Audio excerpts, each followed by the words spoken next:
HiTV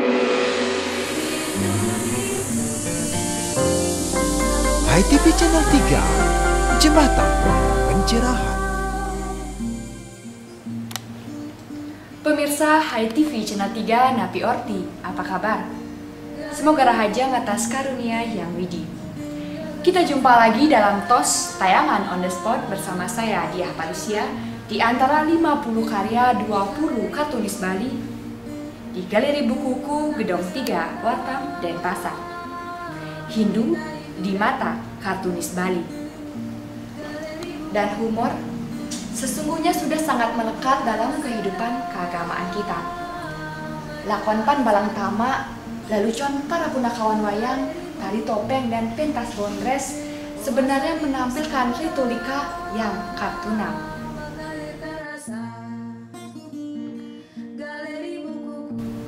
Tapi bagaimana garis-garis kartun oleh 20 kartunis yang memajang karyanya sepanjang September di Galeri Bukuku?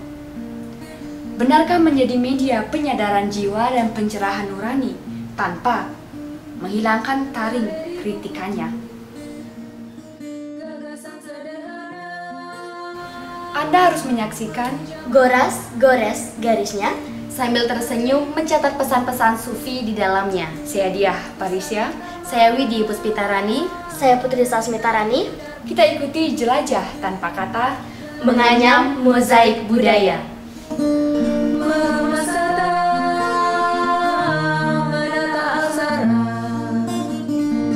Galeri Bukuku, oase di pusat kota, mengalirkan rasa. Galeri Bukuku, galeri bukumu, galeri buku kita.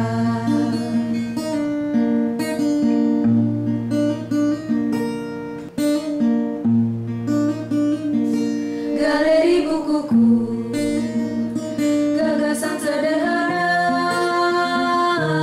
memuja makna. Galeri Bukuku, hutan pustaka taman, pelita Hindu Dharma. Galeri Bukuku, mengemas kata, menata aksara. Galeri Bukuku, oase di pusat kota,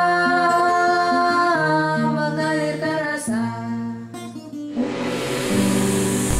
Ngopi, ngobrol inspiratif, mengajak Anda melihat peristiwa dari perspektif berbeda, berbagai tokoh inspiratif.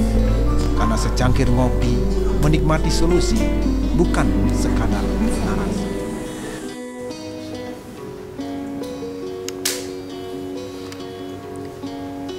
pemirsa HiTV Napi Orti, kita jumpa lagi di program Ngopi Ekstra, ngobrol inspiratif kedai Esko, exploring, sharing, dan coaching Ekstra Pagansa.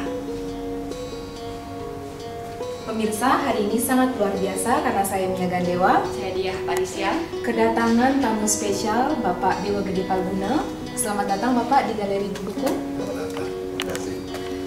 Mantan Hakim Mahkamah Konstitusi, seorang tokoh nasional yang sengaja diundang untuk lebur di antara 50 kartun Hindu di mata kartunis yang dipamerkan di Galeri Bukuku sepanjang September 2020. Pemirsa, sambil kita ngopi Esko, exploring, sharing, dan coaching, mari kita sharing bersama setelah 2 kali menjadi Hakim Mahkamah Konstitusi. Bapak, apa pendapat Bapak tentang Bali, Hindu, dan kartun setelah pesan yang satu ini? Didukung oleh Duparani, dupanya Hindu sejati. Pemirsa, kita kembali lagi di kedai Ngopi Esko. Pak Dewa Napi Orti, Becek. sekali lagi selamat datang Pak di Galeri Bukuku. Kami sangat senang karena kehadiran seorang tokoh nasional yang sudah 2 kali melihat Bali dari Jakarta. Orang menyebut kalau mau melihat dan merasakan taksu Bali yang asli, rasakanlah dari seberang lautan. Nah Pak Dewo, menurut Bapak apa benar selentingan seperti ini? Singkat saja Pak. Saya kira itu benar ya, karena jangankan buat orang luar, kalau saya sendiri misalnya ketika masih sekolah di Bandung gitu ya, Itu begitu kita mau pulang ke Bali, begitu kita sampai di Ketapang, itu kelihatan jadi bentar pelabuhan Gilimanuk itu memang ada perasaan berbeda yang tidak bisa kita jelaskan mengapa begitu. Gitu.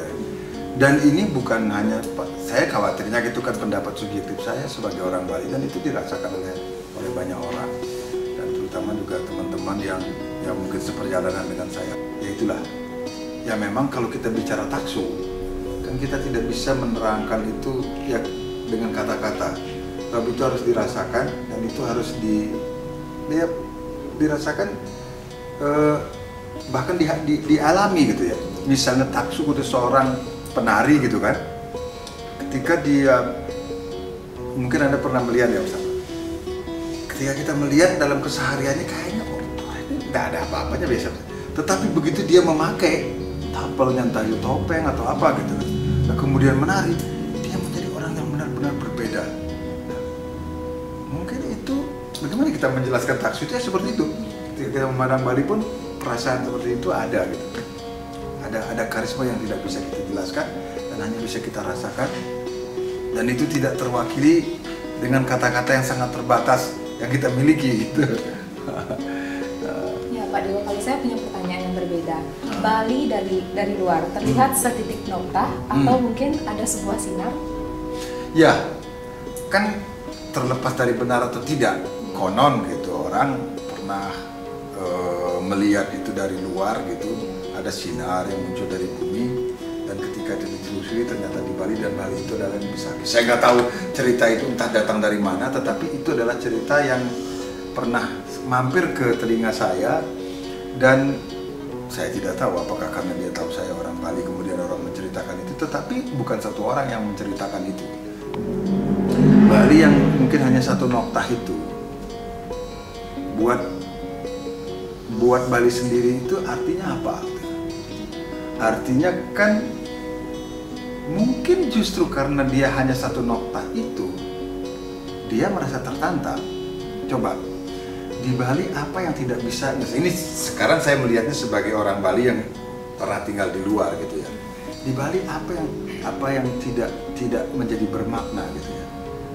Seperti orang kagum dengan Rabindranath Tagore katanya. Dia hanya membahas benda-benda biasa, tapi ketika dibahasakan oleh Rabindranath Tagore dia menjadi indah yang luar biasa. Bali juga begitu. Coba apa yang tidak bisa menjadi benda berharga di Bali? Benalu, kepasilan gitu ya. Yang mungkin buat orang itu adalah limbah gitu. Tapi ketika mendapat sentuhan estetik dari orang Bali, dia menjadi bernilai luar biasa. Akar yang semerawut nak karu-karuan bentuknya, ketika tiba di tangannya almarhum Pak Cokot, dia menjadi karya yang luar biasa. Dan mungkin yang jarang disyukuri oleh orang Bali sendiri adalah, cobalah cari di seluruh dunia, berapa sih ada pulau yang besarnya sebesar Bali, tetapi dia memiliki hutan, memiliki sungai, memiliki danau, memiliki pantai, dan mempunyai penduduk yang kreativitasnya tinggi seperti itu. Kalau kita sempat merenung-renungkan diri seperti itu, barulah kita merasa betapa berharganya jadi orang Bali. Jadi sebagai saya itu. Pemirsa, masih di Kedai Ngopi Esko. Nah Pak Dewa, kita ke kartun nih. Di sekeliling kita dipajang 50 pieces kartun tentang Hindu. Sebelum salah paham, ini bukan lelucon dan bukan konyol-konyolan, tapi ini karya kreatif yang mencoba mengingatkan kita suasana Hindu sekarang ini. Bagaimana pendapat dan kesan Bapak singkat saja? Ya, begini. Kadang kalau orang dikritik atau orang diingatkan dengan kata-kata, itu suka tersinggung. Tapi ketika orang diingatkan dengan gambar, dan gambar itu menyentuh hatinya, itu mungkin orang merasa dirinya diingatkan, tetapi pada saat yang sama dia merasa oh ya gitu ya. Itulah kekuatan kartun kalau menurut saya. Jadi dia mengingatkan orang tanpa perlu khawatir orangnya akan marah, tetapi pesannya sampai. Nah, jadi menurut saya kekuatan kartun itu di situ. Ketika orang menyampaikan sesuatu lewat gambar dan orangnya ya mungkin mesem-mesem antara gimana ya, cengar-cengir gitu ya, itu pertanda bahwa pesannya sudah sampai gitu. Ya, terakhir Pak, sebagai closing statement, saran Bapak kepada kartunis dan juga generasi milenial untuk menebalkan ajaran Hindu dewasa ini, Pak. Iya, saya tidak membawa pesan, saya tidak mempunyai pesan sendiri karena saya tidak mempunyai kapasitas tentang itu. Tapi kalau boleh saya mengutip ucapan Gandhi, dia mengatakan, andai kata seluruh kitab suci Weda itu terbakar, tetapi tersisa satu ayat yang mengatakan, bekerjalah kamu tanpa kamu memikirkan akan hasilnya, maka seluruh kitab suci Weda itu sebenarnya masih hidup. Luar biasa sekali dia ya, sangat menginspirasi. Perbincangan kita sangat Kopi Esko, exploring, sharing, dan coaching. Ya. Demikian pemirsa, Ngopi Ekstravaganza bersama Bapak Dewa Gede Palguna. Semoga dapat menginspirasi dan memberikan manfaat untuk kita bersama. Saya Mia Gandewa. Saya Diah Parisya. Undur diri, stay safe and keep healthy. Salam damai, Channel 3. Mari kita abadikan momen bersama Pak Dewa.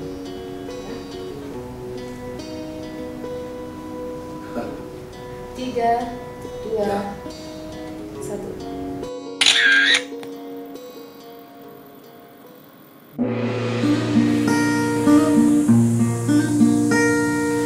Marilah kita anak Hindu Dharma, satukan jiwa menuju kejayaan. Marilah semua siswa Hindu Dharma, naiki tangga masuki gapura Dharma. Belajar Anyaman pita merah putih adalah jalinan sang Dwi Warna. Meniti laras konsep titi papat, setujuan, semangat, senasib, sepenanggungan. Memberi inspirasi bahwa merah putih adalah darah, daging, dan tulang kita. Bersatu padu untuk tetap menjaga sang saka, menjaga Bhinneka Tunggal Ika untuk Indonesia Jaya. Saya Diah Parisya, Dirgahayu Proklamasi Kemerdekaan RI dari Hai TV Channel 3, Jembatan Pencerahan. berwibawa, setia menjaga Dharma negara.